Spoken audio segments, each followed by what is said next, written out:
سلام رفقا، به اولین ویدیو از چنل ریال اسپورت خوش اومدید. امشب با بازی پرسپولیس و استقلال تاجیکستان خدمتتونم. بازی که پرسپولیس با نتیجه 2-0 به پیروزی رسید. ترکیب برنده امشب پرسپولیس رو با هم می‌بینیم. علیرضا بیرانوند دروازه‌بان، حنانوف، کنعانی، گبلسیانی و علی نعمتی خط دفاع.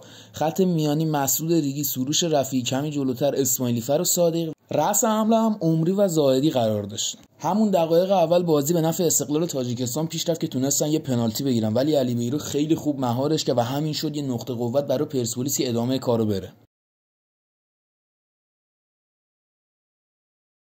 گل اول سرخپوشا رو سعید صادقی در دقیقه 43 به ثمر رسوند که با برخورد به مدافعین به گل رفت، ولی خب چیزی از ارزش این گل کم نمیکنه. گل دیدنی و تماشایی رو در چه دقیقه‌ای در نیمه اول به ثمر رسید. دقیقه 70 بازی با یه پاس تو عمق خیلی قشنگ سعید صادقی گل دوم برای پرسپولیس به ثمر رسوند و خیلی هم خوشحال بود که پرچم کمک داور به نشونه آفساید بالا رفت. ولی خب به خاطر بازی‌های آسیایی ورزشگاه آزادی مجهز به وی آر شده بود و داور برای بازبینی صحنه به وی آر رفت و کمی بعد گل رو قبول کرد و پرسپولیس یه انرژی خیلی خوب گرفت و بازی رو 2-0 به نفع خودش کرد. دقایق آخر بازی بود، یه موقعیت دیگه به پرسپولیس رسید و تک مهاجم به سمت جلو حرکت کرد، اما خب مدافع تاجیکستان یه تکل زد و توپو مهار کرد، ولی خب به نظر مشکوک بود این صحنه و پنالتی میومد. داور به وی آر رفت ولی خب پنالتی نبود. اینجا ببینید که قشنگ پا رو قفل کرد بین دو پای خودش، ولی خب فکر کنم به خاطر اینکه توپ از پای بازیکن خارج شده بود پنالتی نگرفت.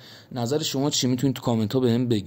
خب رفقای گل دوست داشتنی، اینم از اولین ویدیوی چنل ریال اسپورت. امیدوارم که لذت برده باشید. میدونم کیفیت خیلی بالا نبود، به بزرگی خودتون ببخشید. روز به روز کارو قوی تر میکنیم، البته با حمایت شما. اگه دوست داشتید چنل لایک و سابسکرایب کنید. از این به بعد کلی بازیای مهم براتون داخل این چنل آپلود میشه. تا دیدار دیگر بدرود.